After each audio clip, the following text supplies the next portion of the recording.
Hey, welcome back to another Mind the Mic podcast. I'm your host Shubs, here with a special guest in the building.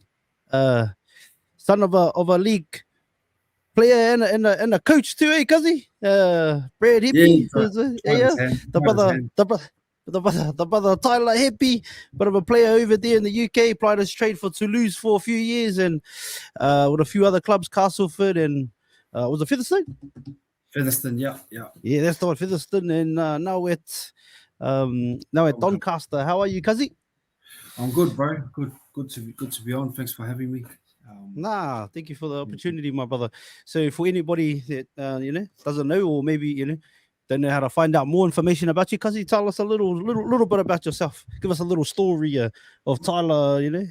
Where you grew up, all that kind of stuff.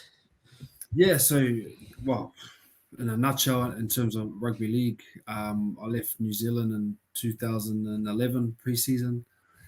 Came over straight out of high school to come over for Hull KR. Spent 2 years there. Met some awesome people. Still in contact with a few today. It was a bit of a shock to the system, coming straight out of school to somewhat of a foreign country. Where did you go to school? I went to Mount Albert.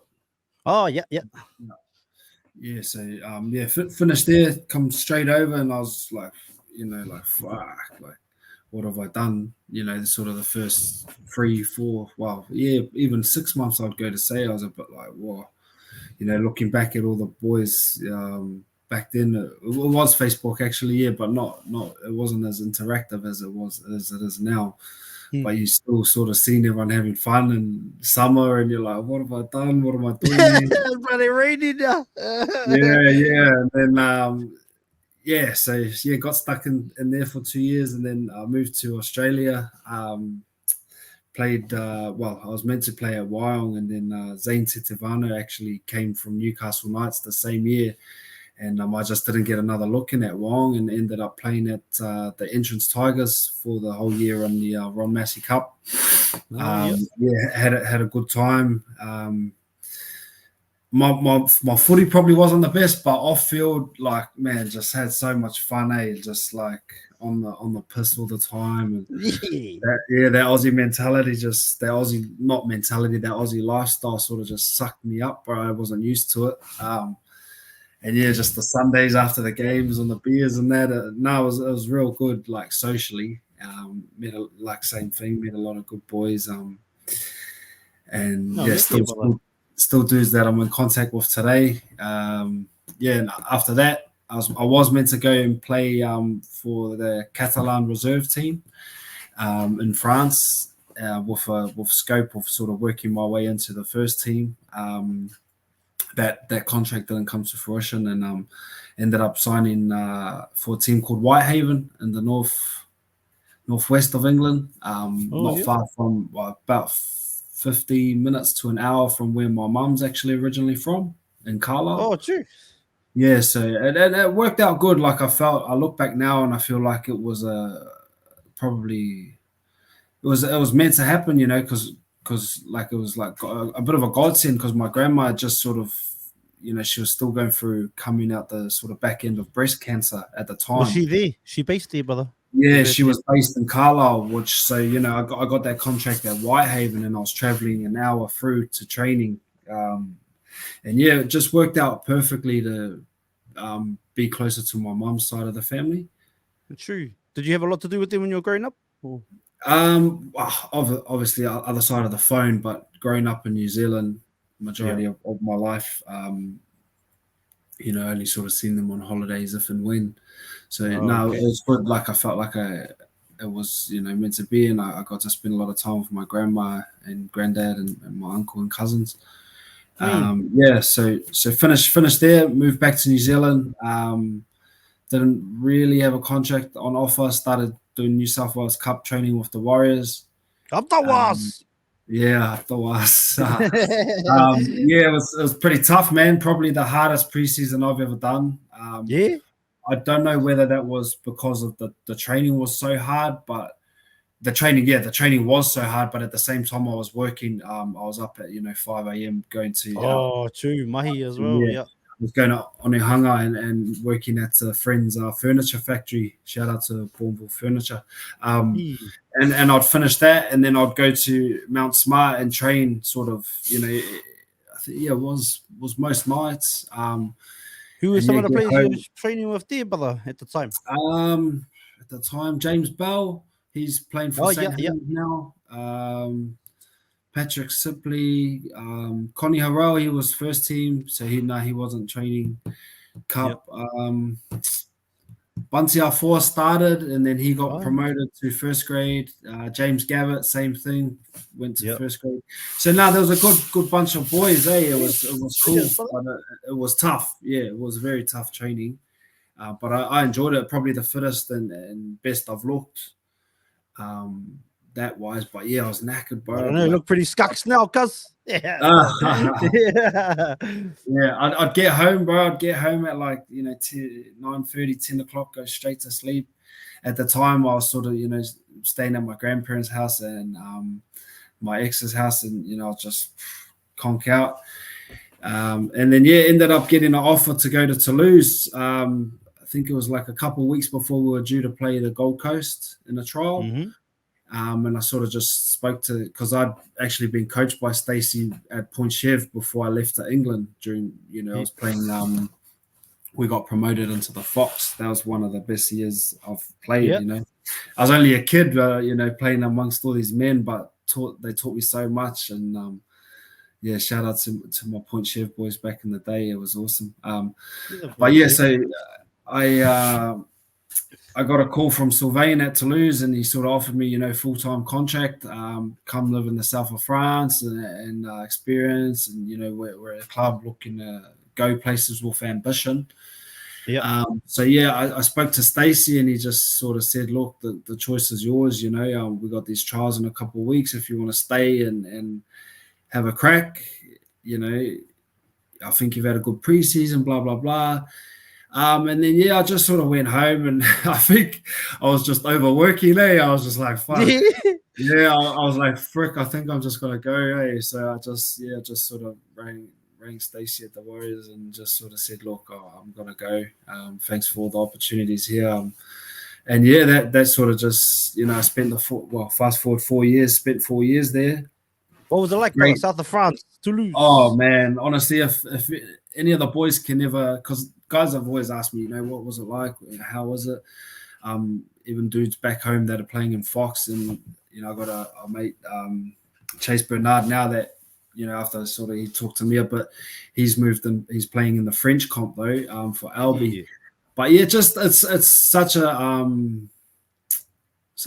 nice place, especially once you learn French.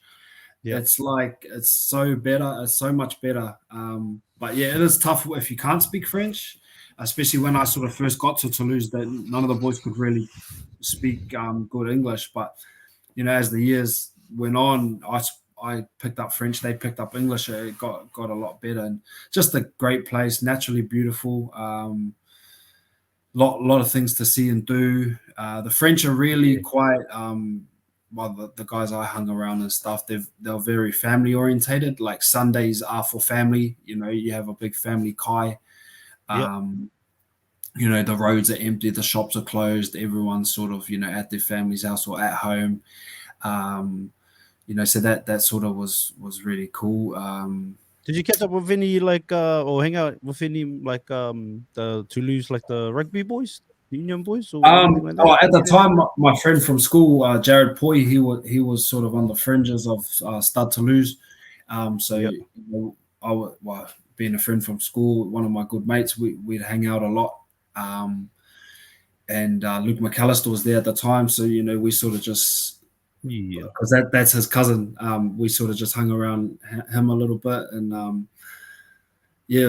lot of the Union boys, man, they're like kings over there, especially in Toulouse. Different lifestyle, bro. If you play Union in France compared to League, there's like leagues here, and then Union's like miles ahead, and you're just you're a rock star, bro. Those fellas walk in the club, and it's free everything, I one of the first things fucking old DuPont rocks up to some clubs in a bloody helicopter or something. I was like, hey, Oh, yeah, I don't know about that, but yeah, you hear yeah, some we're out of the talking story, talking bro. tickle here. But they're Maybe. pretty But rock no, stars though, eh? you Rock know stars. what? I probably believe them, bro, because yeah, they are next level over there. Like the French are Yeah, mad for the rugby. yeah, 100. Yeah, so Would have been pretty popping too last year with the World Cup there. Yeah, the yeah, boys. exactly, bro. Yeah, they're no, So next level. like I've visited like South of France, but obviously not as a player, just as I think it's pretty nice, all right, brother. So I can imagine Yeah, living there and like, getting paid to live there is pretty cool. yeah, no, it was awesome, man. I'd love to Yeah, try and sort of go back, but you never know where life's going to take you. I've sort of stopped planning for that now. I just, yeah, just try, just try be adaptable because you think one thing like I never thought I would have ended up in France, but I did, So yeah, now, yeah, I've found over the years try not to plan too much, just be ready to adapt. yeah. That's Yeah, good. That's a good idea, brother. Like be prepared for whatever comes in and out of yeah, season. yeah, Yeah. exactly. No, Mickey, brother. Where did you actually grow up though, brother? Because did you spend time in England as a child or? So yeah, I grew up my whole life in New Zealand. Yeah, Born and raised. Spent a couple of years in Australia in Illawarra when my dad was playing there. yeah, Um, yeah, yeah. and then yeah, fast forward Steelers, to eh? Steelers. yeah, Illawarra Steelers they were called at the time. Yeah. And then when I was around, I think if I remember rightly, it was 10, 11, ages 10, 11. I was being a bit naughty for my mum. I don't know. I look back now, and obviously there's a bit of it upsets me because being a man, like I know now how hard life is, and for my mum it would have been tough. 3 kids on her own, Mm-hmm. especially being from England and living in New Zealand without her Oh real, yeah, true without that. her real support network. Yeah, Um, brother. even How though did she my end up over there? well, she was with my dad obviously, and then they Yeah, but sort of like, did she meet him in England or? yeah, sorry, she met my dad when my dad played for Carlisle, where my mum's from. Oh, Um, he scooped up the local girl, maybe. yeah, Yeah. and then they ended up moving to New Zealand, and then I don't actually know the real details of it, of Yeah, how yeah. we ended up being born in New Zealand, and then how he was in Australia, and then I don't know, Yeah, but because when you're like, obviously, I'm just going off of like what you can find on the internet. I'm like, yeah, how does yeah, this work? Like, I wonder where the cousin, because I listened to the cordial, like when you said, the old voice messages. I'm like, the bro sounds pretty moldy, cuz. I'm like, yeah. I'm like, No, yeah, I'm like, I don't. I got a twin sister. She knows sort of the ins and outs of how they all met and all that, but I yeah. never sort of asked that. Actually, I probably should. But all I know is my mum sort of ended up after they broke up, ended up in New Zealand and raising us, and my grandparents on my dad's side really supported my mum and helped Oh, her yeah. out as well. So that Then was really nice of them. But yeah, just it was probably I look back now and I was thinking, you little bastard, like why did you do that? Like, but you don't know as a kid, you're just yeah, of naughty and course. missing your dad or whatever. I think Yeah. at the time, and so I got to around 11 and I was misbehaving. My mum would always threaten, oh, I'll send you to England to live with your dad. I'll send you to England to live with your dad. Yeah. And one day she actually sent me to England to live with my dad. Um, and I think it was a bit of me saying as well, like, oh, go on then, So yeah, it Yeah. actually Yeah. ended up happening. Yeah. And I came to England for a year. Um, and Where was yeah, the bro at the time? Where did you go to? Where were you I moved based? to Hull. My dad was living Oh, in yeah. Hull at the time. Oh, Derby City, eh? Derby. Yeah, because that's sort of where he based himself. And I've got 2 little brothers that are actually in Hull. They're from Hull now. Few hippies running around, eh? Yeah, a few swimmers because he's a real bad man. Nah, I'm Ah, joking. sounds like my dad, huh? Yeah, bro. Nah, he's cracked up. He won't admit it, eh? But yeah, that's it. Bro, I think people always go, "How many siblings you got?" Oh, fuck! I was like, I think 7 or 8, but I think. Yeah, maybe some more. Yeah, Yeah, yeah. Well, I got one sister and one brother. They're 5 months apart, 2 different mothers. Eh? yeah, exactly, bro. Yeah. And I Yeah, mean, shout that's out to as a shout out to kid. my homies. As a kid, you What's it? don't understand that sort of cordial and that stuff. But as you get Yeah. older and you become like a man or a woman, you kind of sort of can understand people's flaws and understand why. But as a kid, man, I think I had so much resentment for my dad and for Oh, that. me too, cuz. Yeah, for the old playing up on mum Abandons, and all of brother. that, and Yeah. but as you get older and you sort of become a man, you understand the trials and tribulations, I guess, And Yeah. Do you have any young ones, yet, brother? no, just me still. Yeah, You say maybe yeah, maybe even that like seeing your old man was maybe not wanting to until you're in a place where you're yeah, happy bro. with the person. Yeah, You don't want to like just leave the swimmers everywhere because that was me too. But like my old man, he lived in Aussie, brother, since I was like 5 years old. Cause I'll come over for holidays, but the bro just promised me the world, cousin, and never deliver. I'm like, we're all good now, brother. But yeah, like I said, yeah, as a kid, I didn't see that. All I see, like, bro, like go to games and everybody's got their dads, or unless they yeah, go to yeah, prison, yeah, you know what I mean? But otherwise, yeah. it was like everyone had their dads, and where was mine? Fucking, I was a phone dad. Yeah.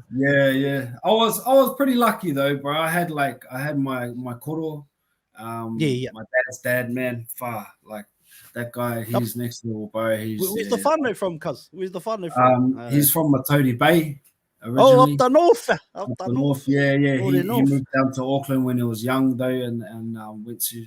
It was like a the council at the time was sort of looking to bring in like young Māori boys and stuff into Auckland to train them up in apprenticeships and stuff. So yeah, Oh, he yes, yeah. started out as an electrical apprentice in Auckland, and yeah, man, hard worker. Met my nana at a young age, and obviously started a family. And yeah, just that guy for me growing up was solid. Both my Yeah. grandparents, my nana and pop, and my mum, were real solid for me. But where your dad wasn't there, your koro was like played a lot of your dad, the Yeah, father sort of played a definitely, role. definitely, yeah, definitely. Mm. And I had my auntie's husband, my uncle Wayne. He was pretty helpful as well. And then Check the uncle, Wayne. yeah, my mum's ex boyfriend Scott. Shout out to Scott. He was Oh, a check the great uncle, friend. Scott. Yeah, he's a good fella, bro. So Oh, yeah, awesome, brother. I still had good people around me, but at the time probably didn't understand the complexity of it to really, Still weird though, yeah. When yeah, like when you yeah, like when just you know yeah, your dad, when you know you got a dad though, that's what I felt like as a kid. Because I had a like solid as koro too, but my koro worked a lot, and he was the yeah, man. But he's my idol to this day, cause he's straight up yeah, same, R.I.P. to the buddy. big man all day. But like, yeah, for me, I knew who he was, but I knew my dad, and like you know what I mean. It was like. So it's like, yeah, I had these roles, but then I also knew my dad, and my dad would promise me things. But like you say, and then I think about it now, he was bloody 16 when I was born, 17. So, and I think about Yeah, it now, I'm like, you know what I mean? Imagine having a kid at that age, brother. Like, I know it happens to a lot of our whānau, but, that's hectic, cuz having a yeah, baby, bro. and then, yeah, well, it is what it is. Yeah, it is. But I mean, at the end of the day, it shapes you for who you are. I guess like maybe if you had that that different upbringing, you might have not been as I don't know, self-reliant as you are now, or being able to sort of overcome different things you have over the years. That's sort of what I've always thought. Yeah, good You know? perspective, cuz that's it. Good perspective, my cousin. Sometimes people look out the window and they see a beautiful sunshine. Some people look out the window and say, "Oh, what a dirty window," or they say, "Oh, that sun's burning me. Close the curtain." So Yeah, perspective is yeah, everything, I think, brother, and that's a yeah, beautiful way to exactly, think. exactly, I bro, like that, cuz exactly. straight up. So, but were you a big supporter of any teams as a kid, brother, growing up, and all this, Um, or like any NRL teams, or bro, nah, not really. Like, weirdly enough, I always just liked MMA and boxing oh yeah. more than yeah, footy. Um, Who was you into in yeah, the so boxing? Did you ever like Oh, a North Star in the yeah, boxing? obviously, like David Tua was a big sort of The man, eh? you grew up watching David Tua, and then but yeah, I wasn't never really a big avid league supporter, rugby league supporter. Okay. Even yeah, you watch the All Blacks as an Yeah. All Blacks Oh, of type of course. thing, and yeah, all Yeah. the big games. I loved watching the Kiwis Yeah. and the Haka, but I was never like a single team.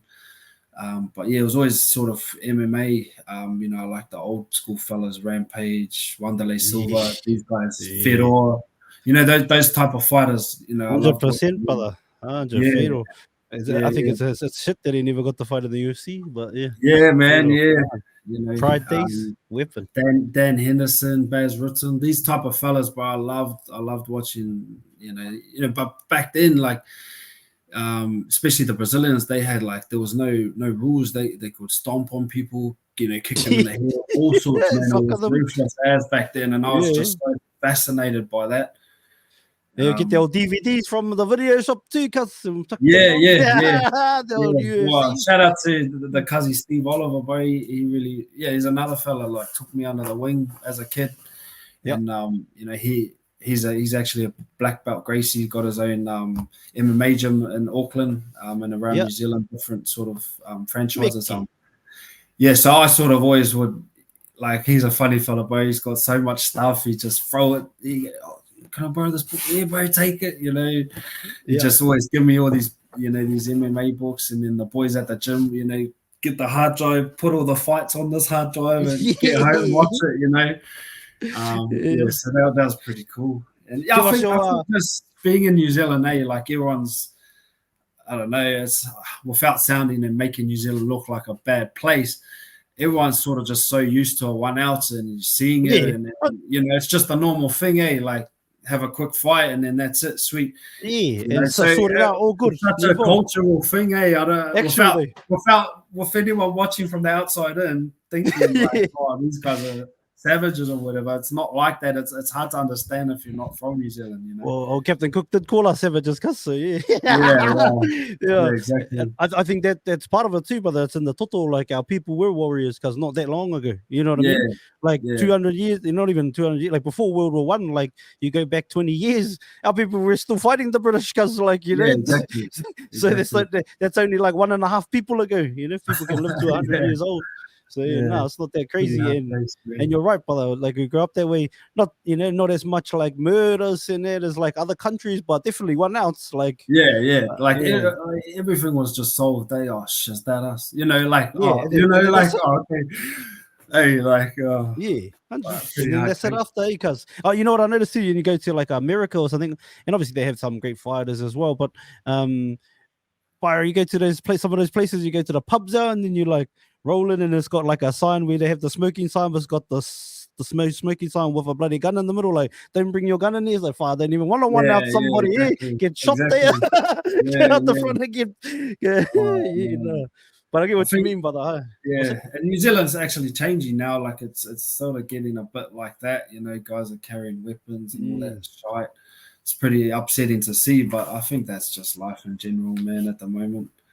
Yeah, hard, brother. You know what I reckon too, though? I reckon a lot of it's I was having a conversation with a few breathers on here a few days ago about, like, do you reckon the world is actually worse today than it was before? Like, I'm talking about when it comes, like, is it safer now than before? My perspective is it's a lot safer. It's just that everything's exposed because everybody's got a fucking camera in their hand. Like, you imagine all the stuff, like, like back in the days, there's so many fellas that beat their wives and all of that stuff, but it was all swept under the rug. They didn't talk about it. No one talks about whereas now in everyone's hood, and also you, even if you are a crim or you are a hoodlum, you got to know that fucking every second house has a camera now, and everybody can be a journalist. So I think it's just a lot more exposed, and then media like try to push it in your face. As fear mongering is a big thing for the media. So you know what I mean? They push everything in your face. But I don't think it's fucking real. I think it's way more safer today than before. People just don't, they go, oh, yeah, but we used to play in the streets. I was like, yeah, but the reason kids don't play in the streets today isn't because it's not safe. It's because they're on iPads and on the fucking PlayStation. That's why. And that's what it is, guys. Yeah, very valid. That's just my opinion. Yeah. But no, it'd be interesting to see the statistics, hard. Definitely. But even then, just different generations, bro, isn't it? Hard. And then like generational changes is interesting too, because when you think about like what our people used to go through, and talking about some of our people, like I had a conversation with one of the bros talking about World War II and the significant change in PTSD. There's a huge rise in PTSD from World War II or World War I to World War II, like huge. And then there's like stats wise, they're like the only causation they could find that would probably have caused it is that in World War I, a lot of people, took them a lot longer to get home from war. Like when technology wasn't as advanced, their planes and all of that stuff. But by World War II, people get home a lot quicker, so they were reintegrated into society a lot quicker. So a lot of their hara, a lot of their dramas, they took back with them Like whereas in World War One, a lot more of them would sit on a boat with their fellow man and then they went through what they went through, or their fellow lady, because there was women that also served as well, nurses, whatever, and they could share that stuff and get it off their chest before they went home. And because the ramifications of war don't only like the ripple effect doesn't just affect the nations that the war's perpetrated on, it's also the people who go home from the war to to their whānaus as well. Yeah, exactly. There's a lot of, the rise in mangis and blacks and all of that stuff. Like that all came after World War II. Like the kids that were beaten by their parents, their dads that came back from war in World War II, or you know what I mean? That stuff happened. Yeah. She's an interesting world, my cousin. But MMA, MMA is like, who's your goat? Or got us a top five Tyla Hepi MMAs. Shit. Wow. Yeah. Wanderlei Silva. Yeah. What do you love about him? Just like, bro, he was called the murderer for a reason, Like, the look in the dude's eyes, just like, wow, just love. Remember Chael when he was trolling about? Yeah. That was like, I mean, like these guys were like they didn't want to fight him back in the day, man. Like when he was sort of in that young era, like especially that Pride days, Bro, he was something different, man. Him. So yes, Wanderlei, Shogun Rua, Feroa. If we're talking MMA, Feroa. Yeah, MMA in general. Yeah, just MMA because I don't want to go boxing because I like boxing too. But yeah, Feroa is good. Who else? I liked Rampage. And Dan Henderson. Dan Henderson. Oh, Dan Henderson. Woo! They had the handball, man. That's probably my five, bro. But there's so many good fighters back in those days, so many good ones. And like what do you think? Yep. They just had such a longer, I want to say like a longer bit of a, like, some fighters now they're sort of like at the top and then that's it for like, they're at the top for a year or something and then that's it. But these guys, they were like there for years and years and years. Yeah, longevity. Yeah, even Anderson Silva, like he reigned for a long time too. That's what I mean. I don't know why that is now. I mean, is there so? Do you think they've all gotten better? Do you think like the levels have raised up maybe? Oh, definitely. That's why like the conveyor belt's just like that, man. It's like, and the same as with rugby. It's just guys are like, here today, gone tomorrow type of stuff in footy as well, But I don't know. It's And especially being a front rower, it's probably don't mind the tough stuff too, cuz and the old bro. I think just growing up back home, it's the old run straight ones probably just didn't. I wish now, like I look back and I'm like, I should have probably learned the catch and pass a lot better. And just I think it's as you grow up, sort of run straight. Those ones, it was always those ones. So just sort of got used to that. And sort of I'm a small prop. I'm only 98, 99, 100 kilos. But I don't know. I just sort of try to go hearty. Just I enjoy that. I enjoy that. It's pretty funny actually. Hearty brother. This is Sparta. Even watch some of your highlights because it's just like you say, not the biggest, but the way just goes hard. Gives it his all. Try to, bro. Just, Imagine, probably pay for it in a few years, with the old body. But, have you had some bad injuries, cuz? Yeah, well, I'm just sort of what's that? 1, 2, 3, 3 or 4 games back out of a ACL operation. First one, or bro. That was my sort of first big injury, and since leaving high school in 2011. That was my sort of only injury I've kind of ever had. That's put me out of the game for a decent amount of time. And being 30 now, it's probably a good lucky thing that's happened. Obviously not lucky that I ended up doing my ACL. Cost me bloody hell 15 months out of the game, sort of. But it's all as well. Still, sort of back to not quite happy with where I'm at yet, but I'm getting there. Still yeah. What for anybody that's going or just done an ACL first time? What kind of advice would you give them, cuz, and coming back from one? It's hard not to rush it, especially if you're hungry and you just want to get back playing, coming off contract. That was me. Yeah, And I just pushed and pushed. I was freaking front squatting 140 like 2-3 months after surgery. Probably wasn't the best thing, but just in my head, I just needed to get back. I needed to get a contract. I needed to get back. Needed to get a contract. So I sort of pushed it, and then ended up struggling with other injuries, not even related to the knee. I started getting tendonitis in the kneecaps, patella tendon. So my advice would be, definitely don't rush it. Take the rest. Sort of don't just sit at home either, though. That can be real detrimental mentally, especially if you're in a country by yourself without all your whānau. Don't try to just get out as much as you can. If if the boys are going for coffee at Starbucks at 12 o'clock, go. Don't be like, oh no, I'm just going to stay home. I feel shit, my knee. Go, because mentally it's better for you. But mainly those two things. Don't stay by yourself, and because you just get cabin fever, bro. And then the second one is just don't rush it. Don't rush it. Obviously, still work hard, but don't. Yes, listen. Within the program or within your limits or whatever. Yeah. It's hard though, because you don't know really your limits. Because especially for me, with never being injured, I've always sort of liked training and going to the gym and lifting. I just went hard, and then it wasn't until the sort of back end where I started getting a bit of tendonitis and little setbacks like that, little flare-ups of inflammation and stuff. So it's just those 2 points would probably be the biggest ones, bro.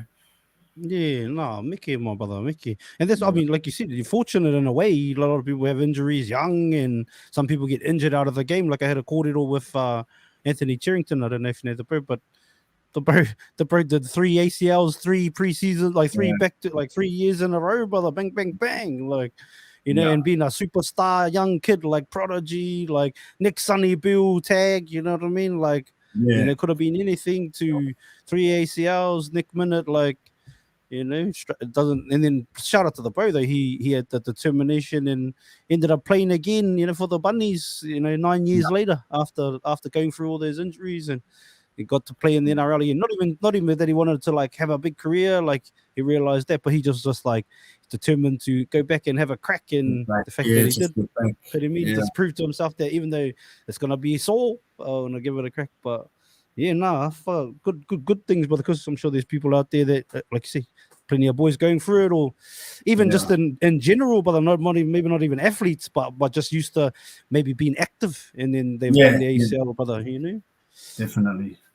You spoke about coffees, cuz, and going to. Do you have a good community, like a good little whānau around you? We got when I left France to come to England, I came to Castleford, and at the time, like there's such a good poly group here, bro. Like we had Jesse, Pete, Jesse Senelafel, Pete Matautia, Junior Moores, we had Grant Millington, he's an Australian fella, Jordan Rankin, another Australian fella. We had such a good like expat, group. Society Fiki, and then Suai Matangi came a bit after. We just had such a good core group. We'd always would meet at the Costa, 5-6 o'clock as soon as they open, have a coffee, play some cards, talk some shit before going to training. And that was real cool, doing that. So, but all the boys would, have feeds at each other's houses and that. And we had a real good group those 2 years at Cass. And then, some other boys sort of came and added to that. And real good group, bro. Good group. And how important do you think that is, being away from home? And massive. For myself, I was probably always used to being away from home. Leaving in 2011, sort of just get used to it. But for guys that have sort of come from NRL or Australia or straight out of New Zealand, it's massive for those dudes, especially coming at a later age, something that they're not used to, especially if they don't have a missus, or even just for the girls, man, like their wives and getting their wives integrated, making sure getting their wives and girlfriends integrated with the other boys' wives, because like it goes to the saying, not that I know, but happy wife, happy life. And you can see it in the boys, if their missus is at home in their ear, just upset all the time because she's at home by herself, bored out of her brains, that's going to impact the bro and impact his footy and what he does on the field. But if the bro makes, the effort to get her integrated in with the other boys' wives and stuff, and they got their little clique and their little group of girls, and they go to the gym together and cook and take the kids out together and train together, and everyone has a big kai together, cooks and cleans, and everyone comes together. It's like a family thing away from home. Do you know what I mean? Yeah, it's just important for the girls as it is for the boys, bro. That's sort of a big thing to remember if coming over here. Yeah. No, solid, brother. What's one of the biggest things you miss about home, being away from home for so long? Yeah, just whānau, bro. Whānau. Something in my head goes, oh, the pies and the sushi, but and the seafood, bro, and the seafood. I miss the seafood, bro. And just but even just having the ability to just go for a dive or go for a fish. Yeah. And like do you say? Well, not too good over there, the diving and the fishing. Oh, bro. Or too cold. Kaka, bro. Just being able to do that back home is just, you take it for granted, eh? But yeah, it's probably those things, just whānau, food, and having that outdoor lifestyle, that real, but free, free. Like it's free to go for a dive and go for a fish, almost, and just part of life. Yeah, part of life. Yeah, bro, exactly. Yeah. What kind of tips did your old man give you many tips as a player, up and coming player, or anything, as being a coach and all of that stuff? Your old man, what's he up to now? Is he still in the game? Bro, my dad's he's back in Auckland. He's a regional manager for a company. Not involved in the game or anything. Just just enjoying life back home. Tips. Oh, he was always just like, if I remember, because being a sort of smaller middle, he sort of he'd always say, like, if guys are coming in, get the elbow up from the side, like just in terms of bumpers and have your guard ready, or but do everything with a bit of aggression as well. That was sort of one of his ones too. My granddad, he was always like, he would sort of teach me to sort of be a bit smarter, Oh yeah. So I had those two. They're pretty good, bro. Wow, mean, brother. That's on. Shout out to your man. And are you talking about your granddad, your koro, the one that raised you? Yeah, and my koro, bro. Yeah. Solid. Did he play a bit of football too? He played. Just played growing up. Nothing. Up there.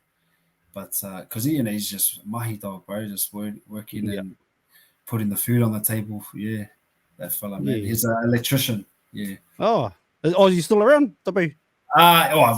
But they're moving down to Whangamata. They're selling the house in Auckland, moving down there soon.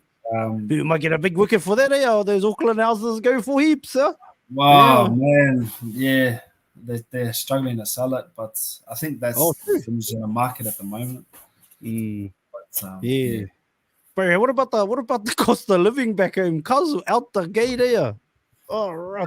Man, it's good when I go home and I'm converting pounds. You sort of convert things, like, especially when you eat out over here and you're paying 15, 20 pounds, in the center of Leeds, and then you think back home, $40, $45, you'd probably get, a better feed for $20 than you would over here. Do you know? It's some things, but I think it's hard. It's hard because the wages seem to go a bit further over here, whereas food and that is more expensive, but the wages don't sort of. Yeah, it's a hard one, eh?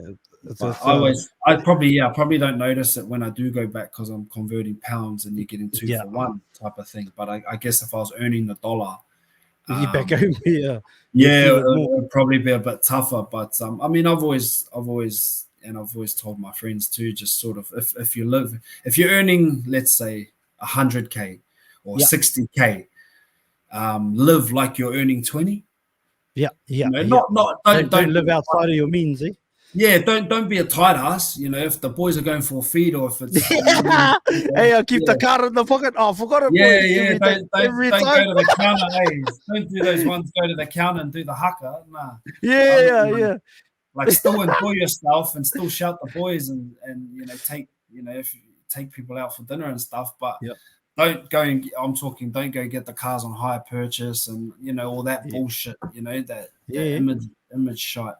No good. Like just where'd you get that mentality? Cuz was that taught to you by like those around you? Because financial literacy is not really taught to us in schools. Where did you get that whakaaro from? My nana was probably the biggest on save,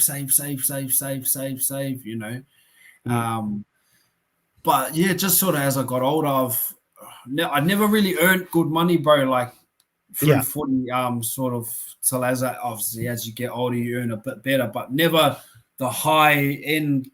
Never ever. Yeah. But I've always sort of had that thing of, make sure your rent and everything's sorted. Okay, and then let's say I got 500 left. Okay, I'm gonna save, I don't know, 100.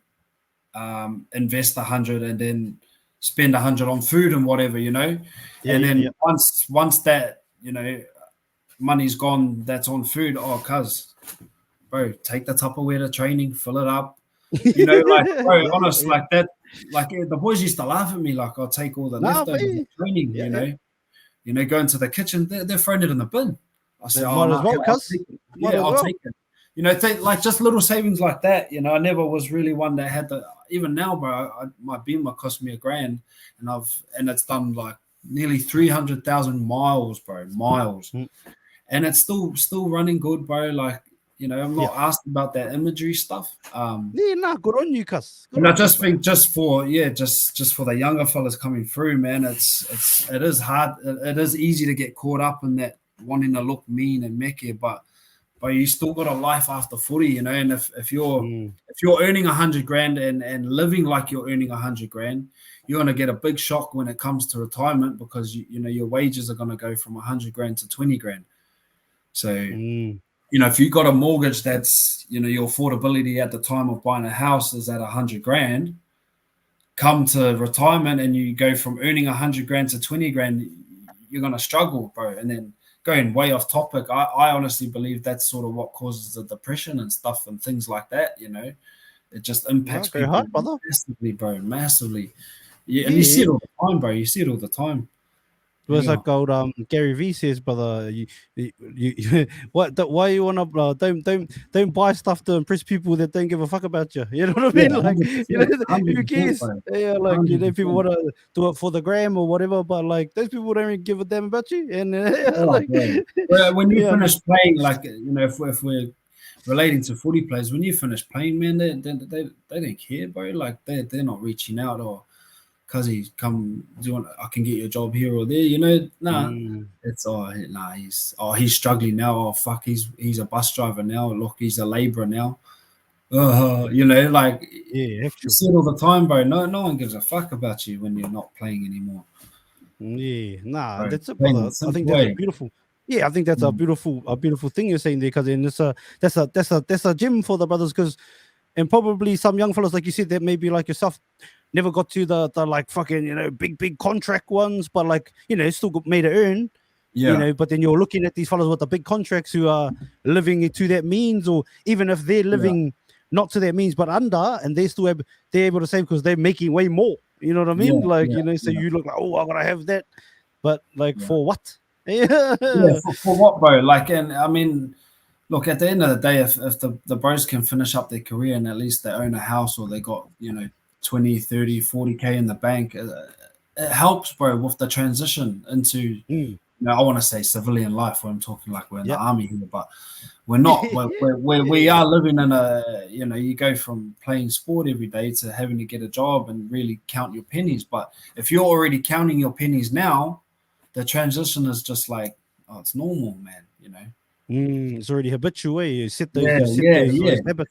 Because like, especially over here, man, like you can go do a degree for 4 years, I'll say a social worker's degree, and you come Do out they of help that you with that? Comp or your club or what? we've got a thing called Rugby League Cares, and they help a little bit contribute, but nothing like the NRLs do, man. Yeah, They're next RLPA. level, they're next level help. England doesn't really have any governing bodies kind of like that, It's like, bro, you finish tomorrow, see you later. You're at the freaking Wins Job Center, bro. Oh, true. After you before. Actually, yeah, bro. But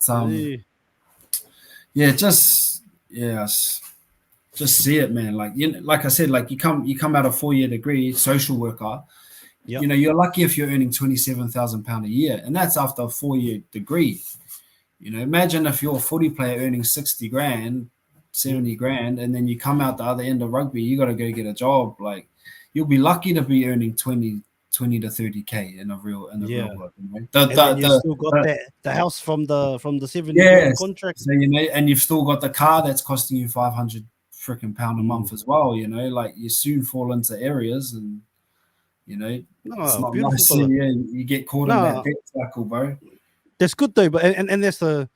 I think it's good because it's not just even in footy, like this big. Remember, I don't know what was that fucking documentary called, Broke, about like a lot of the NBA athletes that would, man, like, it's the same broke, 5 years after, and these fellas earning millions. You know what I mean? It's like the same thing. broke. Bro, they're earning like 100 million, but they're spending 100 million, bro. Yeah, exactly. Where if that's me, if I'm earning 100 million, okay, I'm gonna spend $1 million, and and use then the other. invest.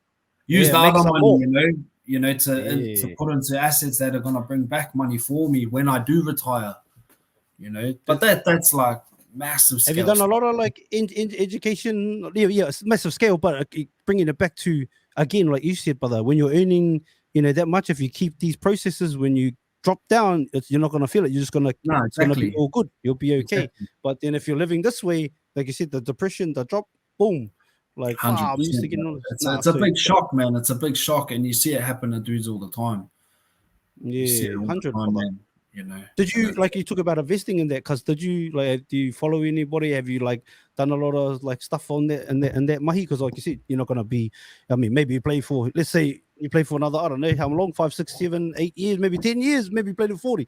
But like, but like obviously after footy, you got to set yourself up. I see like Ice YKTR going around and talking to a lot of boys about setting themselves up after footy and stuff like that. Yeah, they're doing like they're doing I think it's on, but have you done like a bit of looking into things? Yeah, so I'm sort of just trying to buy, a couple of houses, and sort of, I did this, I worked this thing out. If I can buy 5 to 10 100 grand houses over here, after sort of everything's paid, and if they're bringing around £300 or £400 return every month, you end up with, let's say, 1,500 to £3,000 a month passive income. Yeah, like that's a good little passive income packet to have every year. So I'm just trying to just sort of buy a couple of houses as I go. Like I said, I'm only working with the sort of marginal wage I'm earning, so it's going to take me longer. But that's sort of the process that I'm sort of trying to get after, is just sort of invest in houses and stuff, and just get that rental returns. I did have a pub with Jesse. He's been on your podcast. We had a pub together. There was a lot of learning there. True. What was it like? It was tough. It was tough, bro. Especially because we're not both drinkers. And we didn't want to be in the pub and pulling pints for people till silly o'clock in the morning. So we had a manager in there, and I feel like if you're going to go into that career path, you kind of got to be there, bro. Like, you got to be on. You got to be the one pulling the pints and working there every day. but yeah, it's a good learning experience, man. Through the thick of it all, it's a good learning experience. I invested in a gym back in New Zealand, up in Warkworth, with a couple of friends from back home.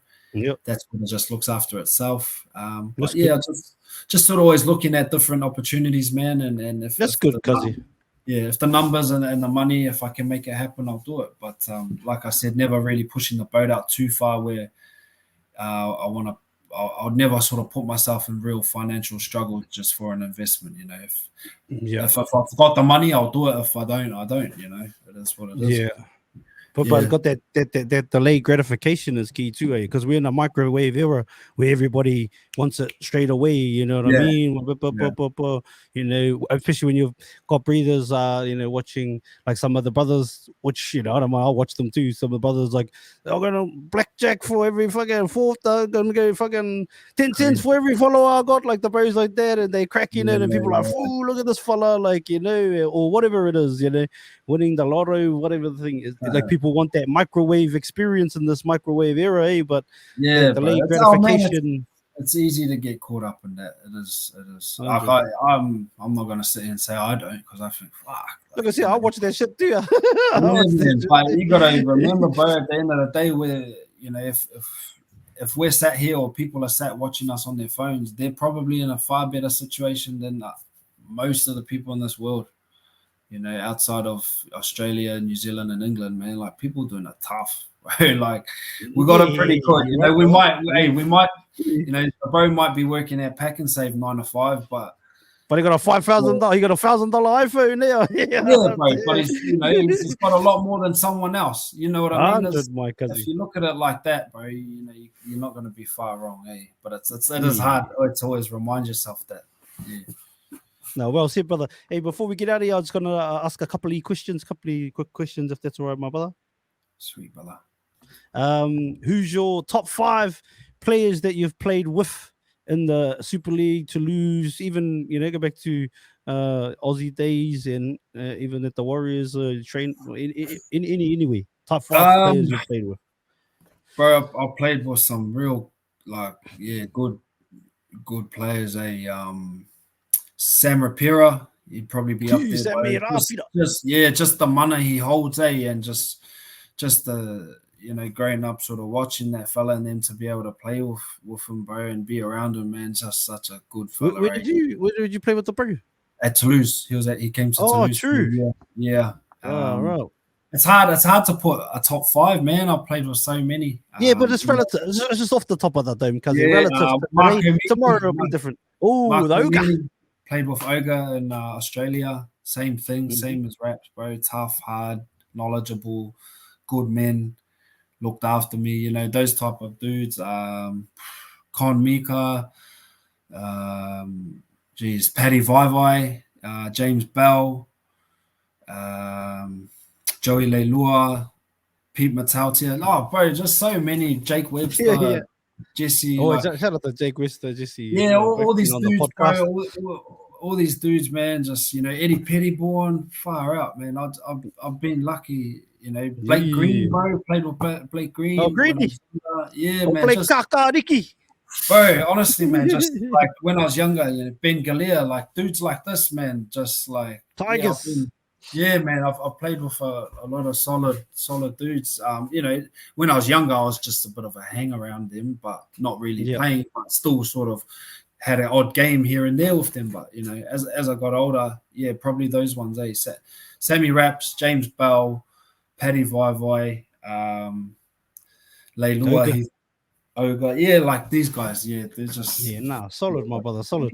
If there was we spoke about Kai quite a bit here. If there's only one meal you can have for the rest of your life, what do you choose? And it can't be multiple different meals squashed together. Got to be a one meal, cousin. What would you choose? And Japanese ramen.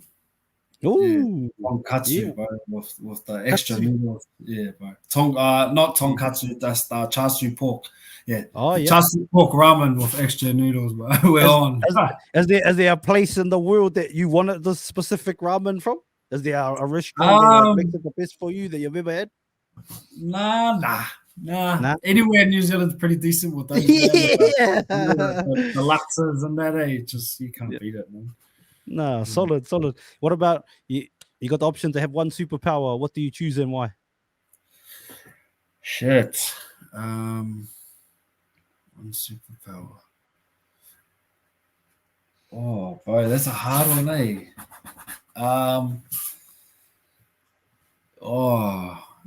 Like straight away, I was like, oh, I want to be able to see into the future.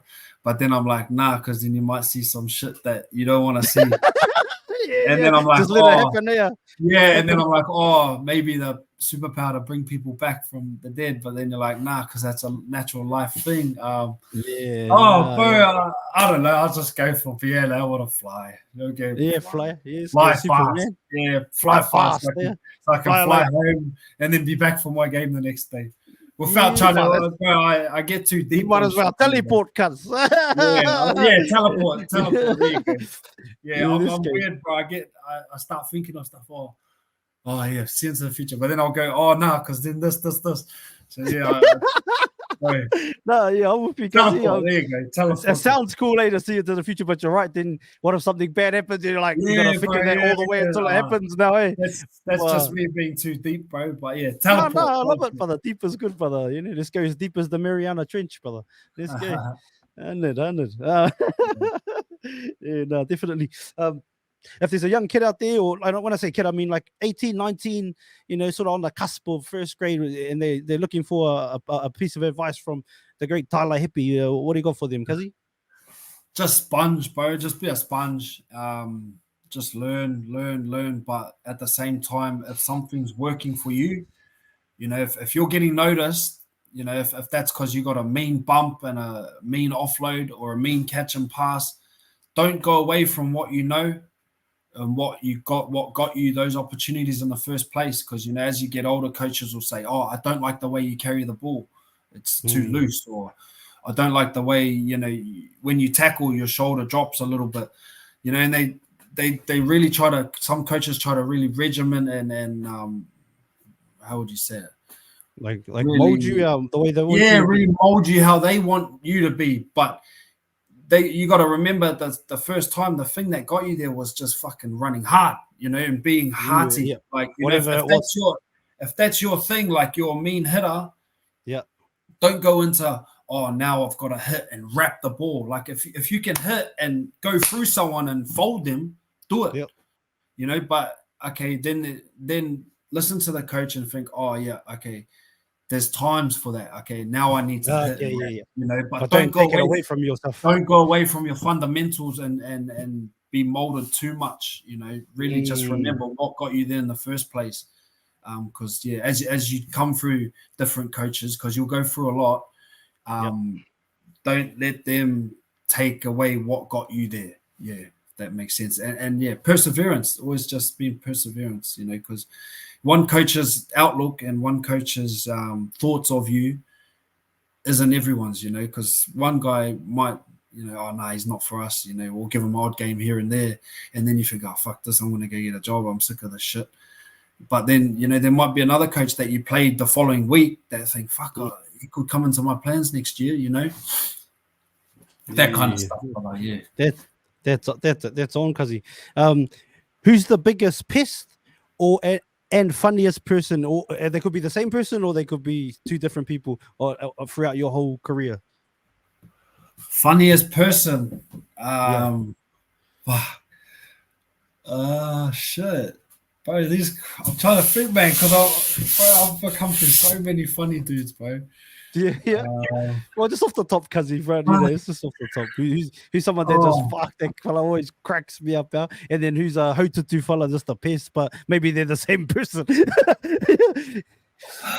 I'll probably just go with Jesse, man, because he's close to me, and he's just a funny fella. But a couple of my French mates, they're pretty funny. My mate. Back in the day, without a played with at France, but probably Jesse over here, bro. Jesse, funniest. What about pest? What about like pest? Just do like whole things out and like fucking play pranks and all that. But you know the funny thing is, I know for a fact that it will be me that all of the boys. Oh, will say, true, they'll all say you. Yeah. So I'm like, fuck. I'm that one, bro. Fuck. Yeah. Like got us one now, got us one off the top of a good prank you got somebody with or something. No, just those jokes, bro. You know how it is when you're with the boys, and it's just spontaneous ones, eh? You know, yeah, just those silly ones, bro. I don't have any set pranks. I do, bro. Just, yeah. Oh no! I was just thinking, can you think of one like that you've done? But I always see some of your stories. I don't know. Is that your sister or is that your oh yeah, that's my sister, bro. Yeah, get us a bark. Yeah, just stupid shit, bro. Just stupid shit like that, eh? Yeah, nah, hearty, brother. Get us a bark. Give us a bark, yeah. Give us a bark, yeah. Yeah. Nah, I mean, brother, hey, time's the most valuable commodity we have as humans, my cousin. So thank you, Tyla Hepi, for sharing your time with myself, Shubs, and any other Mind the Mic whānau that watch this and listen to this on any platform for years to come. Hopefully, this is not the last time we sit down, cousin, and hopefully, if you're still in the UK or even back home, we can catch up. Or if you're ever in Perth, cousin, give me a holla and no mahara, my brother. Cool, bro. Sweet. Yeah, appreciate you, my cousin. All the best for the season, and hopefully no more injuries, brother. And you know, big $1 million contract coming up to next year. Hey, give me a $1 million contract in the mines in Perth. We'll come over. That's it, I don't mind, my cousin. That's it. Go in, we go 10, 20 Perth houses, cousin. Go get a few 20 Perth houses, cousin. There you go, man. There you go. That's it, my cousin. Somewhere, cousin. All right. That's it. Thank you so much for watching this full episode of Mind the Mic. It takes a lot of time, energy, and effort to create these episodes. So to know that you've watched and listened to the entire thing means the world to myself and all our hosts. If you could, before you leave, please hit the subscribe button and share this episode out to as many people as possible. It would help us so much. Thank you again to everybody that's still here, still watching. Thank you for all your comments, all your shares, all the DMs. Appreciate you all. Make sure you follow us on every platform. Have an awesome morning. Have an awesome night, depending on where you are in the world. Mind the Mic out. Oi, have you hit the link in bio yet? Watch full episodes on YouTube or listen on Spotify, Apple Podcasts, and all streaming platforms.